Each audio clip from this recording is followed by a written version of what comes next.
Everything in your life that you like and it comes to you is because you have a program to support that.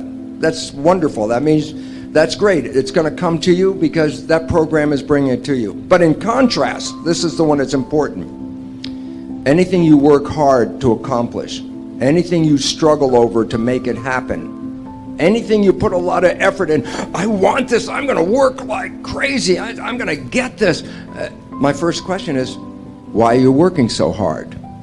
And the answer is very simple. Anything you're struggling to try to accomplish, whether it's health or love, relationships, whatever it is, if you're struggling, it represents a simple fact. Your subconscious programming doesn't support that conclusion. So the fact is, what are my programs? Look at your struggle. And wherever you're struggling, the struggle is not because the universe won't provide for you. The struggle is an internal job. The struggle is you're trying to overcome previous programming that prevents you to go to that destination. So the wonderful part about this understanding is you don't have to review your life. You can look right now. At this one moment, just look in your head and say, what are the things that I keep trying to get and they seem to be elusive? I can't get them. They're always out of reach. I say, the universe is not holding back. It's your own invisible subconscious behavior. And once you understand where the issues are and you start to really focus on the point that it's not the universe that's providing the trouble, it's myself, you have the first inclination, the first idea, the first understanding of how to change your life, because now you know exactly what issue is confronting you. And again, if you understand it's an internal issue, then you, and this is the most important part, otherwise this would be the worst seminar you ever heard. The most important part is this: you can change the programming. You can rewrite your subconscious programs. And why is that relevant? If you took the wishes and desires of the conscious mind and used that as a program to put the beliefs into the subconscious mind, it's the most exciting and liberating thing you can ever do in your life. You know why? Because once it's in the subconscious program, 95% of the day, without you even thinking about it, your mind will take you to that direction. And that is your freedom. Well, a habit is a redundant set of automatic, unconscious thoughts, behaviors, and emotions that's acquired through repetition. A habit is when you've done something so many times that your body now knows how to do it better than your mind. So if you think about it, people wake up in the morning, they begin to think about their problems. Those problems are circuits of memories in the brain. Each one of those memories are connected to people and things at certain times and places. And if the brain is a record of the past, the moment they start their day, they're already thinking in the past. Each one of those memories has an emotion. Emotions are the end product of past experiences.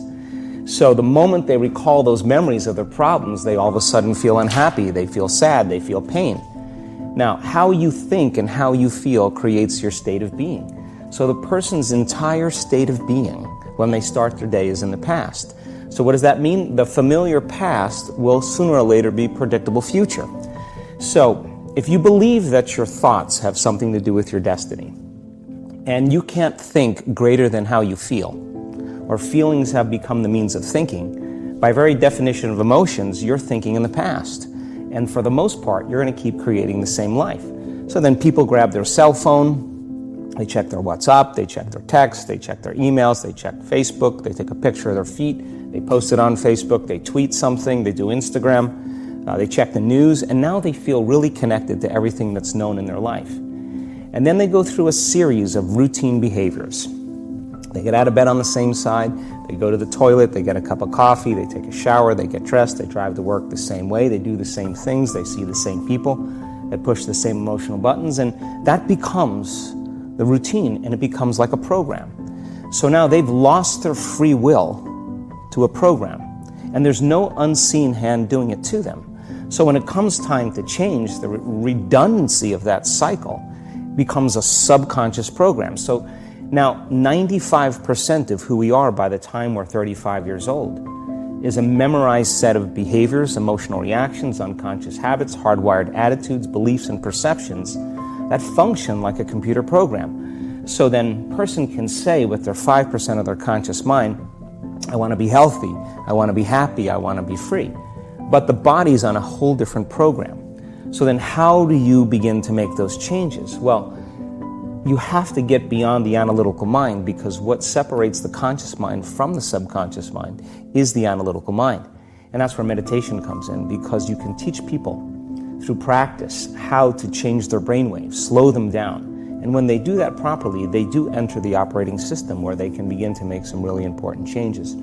So most people then wait for crisis or trauma or disease or diagnosis. They wait for loss, some tragedy to make up their mind to change. And my message is, why wait? And you can learn and change in a state of pain and suffering, or you can learn and change in a state of joy and inspiration. And I think right now, the cool thing is that people are waking up. A very scary situation when you are on one side of the door and your mind is racing, because on the other side of that door, it could be no one. It could be 4 guys with 4 AK-47s. That door you're about to open could be booby-trapped. So once you open it, boom, your legs are gone. So there's 1,000 things you think about when you're the first guy, second guy, third guy, getting ready to go in a room and flood it. And that's why I talk about the warrior mentality. And that's why so many people are lost when I start talking. You have the right. You're lucky that you don't have to think like warriors think. You're very privileged. I chose this world to be a warrior, and I would choose it again if I came back to this world. But the mentality of a warrior is very different than normal mentality. You must be that person on that door, get ready to open it, thinking to yourself, if I die, so be it. The only way you can go in that door is knowing there's a great chance you're going to die. It's like being a SEAL, you train with live ammo. You jump out of an airplane. Everything you do, you could die. So to be a warrior, why people don't understand me, I'm glad you don't understand me. Merry Christmas, good on you. Because being a warrior takes a whole different mindset. A whole different mindset to know that there's a great chance I may not be in the military. Like I was in for 21 years. I'm lucky. I'm very lucky that I'm alive, able to talk to you, able to still run. But when you sign up on that dotted line to be like a SEAL, your mentality changes. I may not live. You gotta accept that. And that's the mentality you have. And that's what makes you a warrior. If you're scared to die, you're a bad warrior. So an ideal life for me is a life, and this applies to a company, an organization, an institution for me, is an ideal life is when we all have a head, a heart, and a hand. All 3 elements together, working in alignment. Without one or the other, we start to lose something. If you only have a head and a heart, you'll find that life is stable. And define each of those. Yeah, sure. So a head is the clarity of vision, what you want, knowing what you want, the way you picture life, and being able to navigate and make the decisions to get there. That's a good head. A good heart is being able to understand what your intuition and heart wants, being able to connect and tap into that understanding deeper and beyond the vision you may have painted for yourself. So I often say to people that you'll get to where you want in life, just not in the way you imagined. And that's because the path that's paved up and down is far different to the path we paved. So you can have a great head and a great vision and a great mission and know where you want to go, but if your heart's not able to have that resilience and be able to adapt and have compassion and care and all of that, then you're not going to be able to make the toughest decisions without your heart. But to be able to realize that we need to care and be sustainable and long-lasting requires a heart. And a hand is that service, wanting to pass that on, that which you have, wanting to give it forward, pay it forward. The idea of serving with what you have, I often say to people, your passion is for you, your purpose is for others. Your passion makes you happy, but when you use your passion to make a difference in someone else's life, that's a service, that's a purpose, and that's the hand. I'm going to give you Mark Cuban rule number 1. And whenever you forget this rule, you're already out of business.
In every business, sales cures all. Has anybody ever heard of a business that had zero sales that was successful? Doesn't happen. Yet, a lot of people start their business thinking, I have a great idea. I'm gonna do this. This is amazing. I'm gonna go raise money. I just sold this idea. And then it comes back and it's like, okay, you gotta sell that product or you gotta sell that service. That's the first and main key to a successful business. What's the constant in life?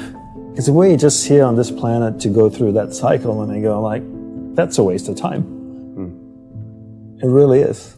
So what's the constant in life? What is it in life that doesn't change? And I wanted to find that.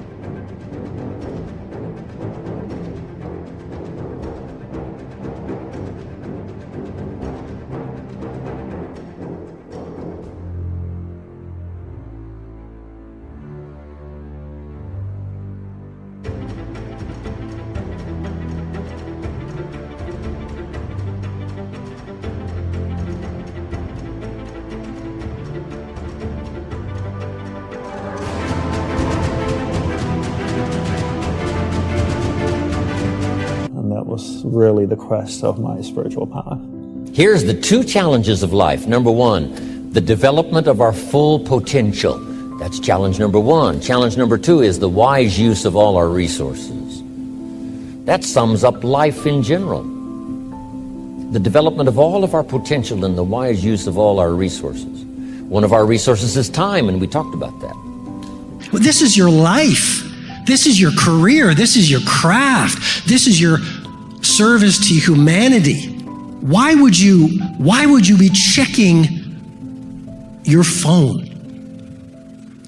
And if you look at a victim, if you look at most people on the planet, they're literally hooked to a white screen. They are wasting their human potential hooked into some social platform that is creating empires for other people.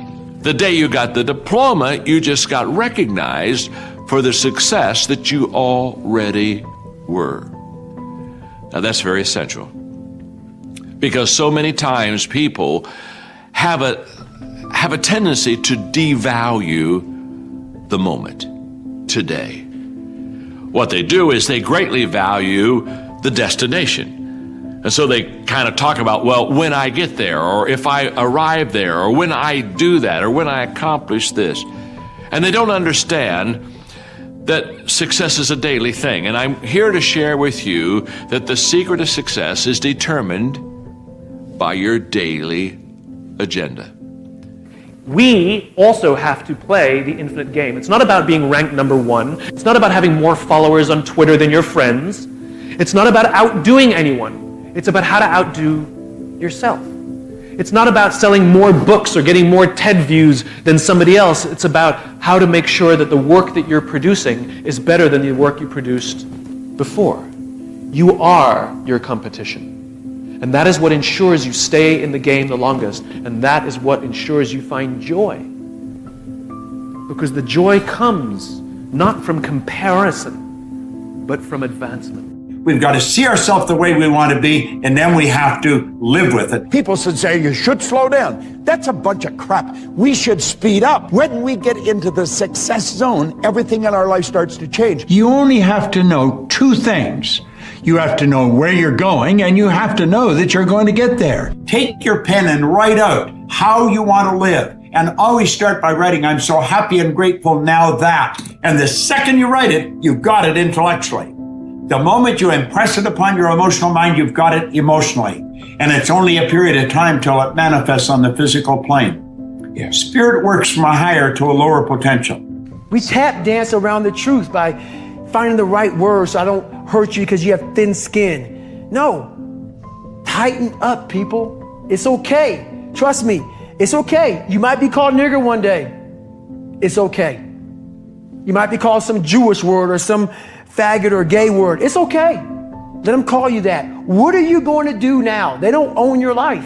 How are you going to control that now? How are you going to flip it upside down and say, Roger that, now I'm going to harness this and you'll read about me years from now? How? That's the question. How are you going to do that? Thicken your skin. Become more of a human being. Don't be afraid of the reflection in the mirror, because that's all you can be afraid of. Once you overcome the reflection in the mirror, you've done it. See, it has nothing to do with getting. People always think, oh, I want to get this or I want to get this. It's really allowing yourself to accept, which is a different concept. When you're not having something that you want, it's because on some level you're not allowing yourself to accept it. But you see, life is here for us. It's here for us and it's here to support us in every way. But remember, what we give out, we get back. So if we're stingy with life, then life will be stingy with us.